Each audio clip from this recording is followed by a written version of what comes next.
पिछली रील में हमने ऋणानुबंध के बारे में बात की थी। ऋणानुबंध का उद्देश्य किसी प्रकार की हिंसा को उचित ठहराना नहीं है, बल्कि ये समझाना है कि हर रिश्ता, स्पेशली एक डिफिकल्ट रिश्ता जब होता है तो कोई एक सोल लेसन्स लेकर वो डिफिकल्ट रिश्ता आपके लाइफ में आता है।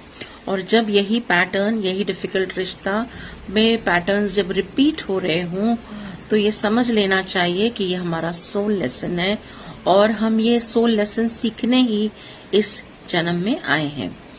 अगर हम ये लेसन नहीं सीखते तो क्या होता है? फिर इसी लेसन को सीखने के लिए हमें दोबारा किसी और रिश्ते में, किसी और जगह जन्म लेना पड़ेगा और फिर वही से वो सोल लेसन हमें फिर से सीखना पड़ेगा। जैसे एक क्लास 3, क्लास 4, क्लास 3 के लेसन्स अगर आपने नहीं सीखे और आप उसी क्लास में फेल हो जाते हैं तो क्या होता है? आपको क्लास 3 में ही रहना पड़ता है, आप क्लास 4 में नहीं जा सकते। तो जब आप अपना लेसन सीख लेते हैं, वो लूप क्लोज कर लेते हैं, तभी आप नेक्स्ट क्लास में जा सकते हैं।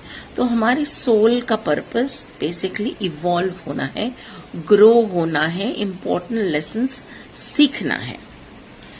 तो ये लेसन्स हमेशा रिपीट होंगे जब तक आप अपने लेसन्स सीख नहीं जाते।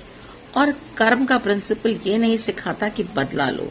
कर्म ये सिखाता है कि कॉन्शियसनेस और अवेयरनेस से आप चॉइसेस ले सकते हैं और यदि किसी रिश्ते में छल, कपट, हिंसा या भय हो तो उससे तुरंत बाहर निकलना ही धर्म है।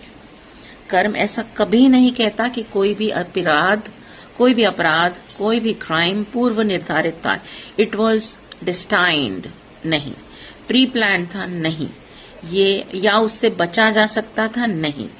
हर व्यक्ति अपना प्रीसेट कर्मों के लिए स्वयं रिस्पॉन्सिबल है, खुद जिम्मेदार है। और ऋणानुबंध का मतलब ये बिल्कुल नहीं है कि सब कुछ पहले से तय था, बल्कि आप आज अपनी प्रेजेंट लाइफ में जो कर रहे हैं उसकी लीगल और मॉरल रिस्पॉन्सिबिलिटी भी पूरी तरह से आपकी ही है। याद रखिए, कर्म हमें अंधविश्वासी नहीं बनाता, कर्म हमें और भी ज्यादा अवेयर, कॉन्शियसनेस और more responsible and better choices choose करने में हमारी मदद करता है, इंसान की प्रेरणा बनता है।